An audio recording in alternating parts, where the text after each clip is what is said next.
Bonjour, aujourd'hui dans cette troisième vidéo, je vous propose de nous intéresser aux relations de conjugaison et de grandissement. Alors je pense que ce dispositif vous est familier. Il permet de recueillir sur un écran une image réelle d'un objet au travers d'une lentille. Mais alors l'intérêt de ce dispositif, c'est que ça permet de faire des mesures quantitatives.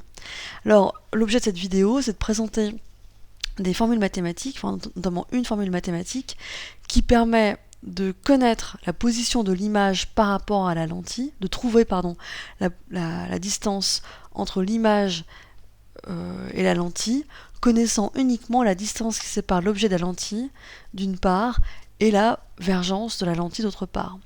Donc ce lien, on peut l'établir grâce à des mesures. Par exemple, on peut, pour plusieurs distances lentille-objet OA différentes, on peut mesurer les distances lentille-écran, c'est-à-dire OA' correspondantes, parce qu'on comprend bien que si on déplace l'objet, par rapport à la lentille, il faut aussi déplacer l'écran pour recueillir l'image. Et donc avec toute cette batterie de mesures expérimentales, on peut tracer par exemple un graphique. Alors OA' en fonction de OA n'est pas très intéressant. En revanche, 1 sur OA' en fonction de 1 sur OA, c'est un peu plus simple à commenter puisqu'on a affaire à une droite qui ne passe pas par l'origine. Alors je me permets de faire un petit mémo mathématique. Supposons qu'on a une fonction y en fonction de x dont la représentation graphique correspond à une droite. L'équation de cette droite a pour forme y égale ax plus b. Si on fait l'analogie avec notre graphique physique, dans le rôle de y, on a 1 sur OA', dans le rôle de x, 1 sur OA, petit a donc le coefficient directeur de la droite, et petit b l'ordonnée à l'origine, donc sur le graphique, qu'on peut lire sur le graphique, pardon. Or, quand on fait les calculs, si on calcule le coefficient directeur de cette droite, on se rend compte qu'aux imprécisions de mesure près, ce coefficient directeur vaut 1. Et puis si on regarde la valeur de l'ordonnée à l'origine, on constate qu'elle correspond à l'inverse de la distance focale de la lentille. Or, qu'est-ce que l'inverse de la distance focale d'une lentille par définition? C'est sa vergence. Autrement dit, on peut très bien écrire cette expression générale et l'adapter ici au graphique obtenu. Petit a, ça vaut 1, donc ça va nous faire 1 fois 1 sur OA, plus, à la place de mettre une lettre quelconque pour l'ordonnée à l'origine, on peut mettre directement la grandeur physique correspondante, à savoir la vergence. Autrement dit, 1 sur OA' égale 1 sur OA plus C. Une remarque, quand 1 sur OA' vaut 0, 1 sur OA vaut donc moins C.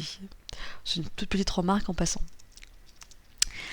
Donc, une autre façon d'écrire la relation précédente, c'est de mettre du même côté de l'égalité les distances entre lentille-image et lentille-objet, et de l'autre côté du signe de l'égalité, la grandeur qui caractérise la lentille, à savoir ici la vergence. Or, on l'a dit dans la diapositive précédente, la vergence n'est rien d'autre que l'inverse de la distance focale, et la distance focale, c'est la distance algébrique entre le centre optique O et le foyer image. Donc voici trois expressions rigoureusement identiques qui ne sont que des formulations différentes de la même chose, et on parle de relation de conjugaison. Pour les puristes, c'est la relation de conjugaison de Descartes.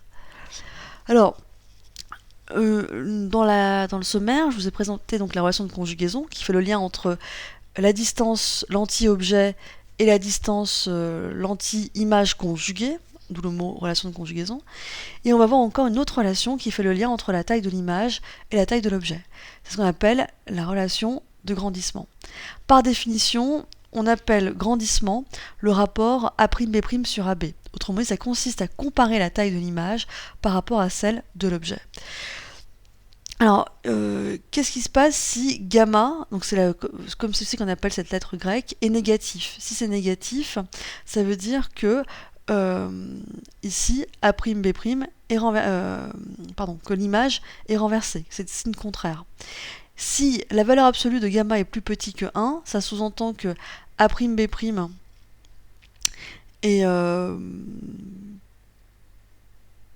plus petit que AB, voilà, c'est ça, j'ai un doute. Donc A'B', plus petit que AB en mesure algébrique, donc ça veut dire que l'image est plus petite que l'objet. Alors, indépendamment du signe, si en plus c'est un gamma plus petit que 1 et négatif, ça veut dire que non seulement l'image est plus petite, mais en plus inversée par rapport au sens de l'objet.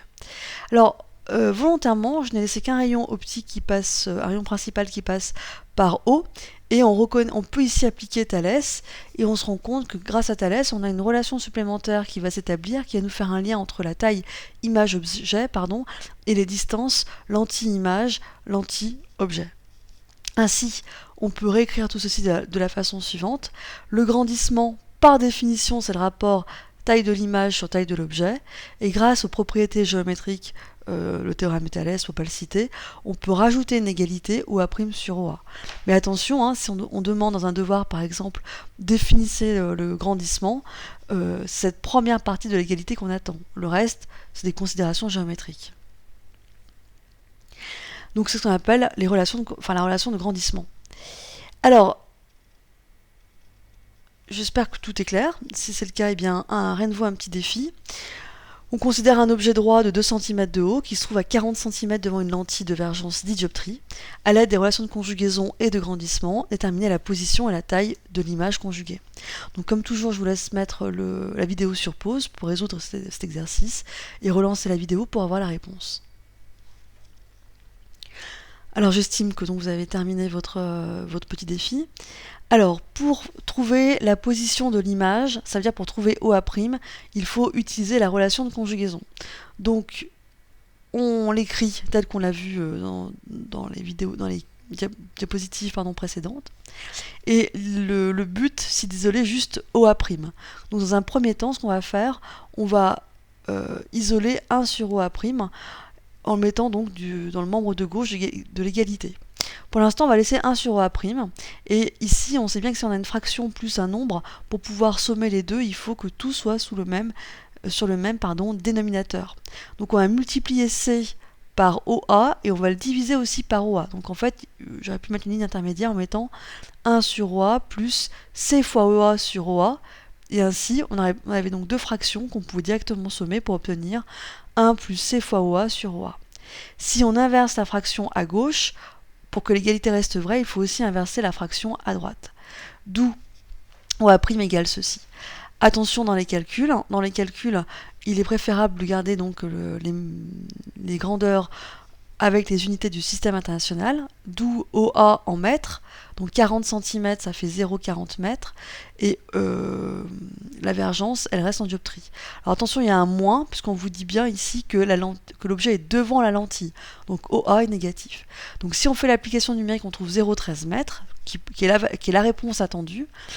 Après 0,13 mètres, c'est peut-être pas parlant pour tout le monde. On peut très bien se permettre de le convertir et dire que ça vaut 13 cm. Alors, quant à la taille, pour la trouver, il faut utiliser la relation de grandissement. Donc, gamma égale A', sur AB, et puis par des propriétés géométriques, on a dit que c'était aussi égal à OA' sur OA. Inutile de calculer le grandissement ici, puisque l'énoncé ne le demande pas. Sur les 4 grandeurs, on connaît maintenant OA', on connaît OA grâce à l'énoncé ainsi que AB. On peut donc sans problème en déduire A'B'. Alors, cette fois, volontairement, je ne vais pas faire de conversion d'unité.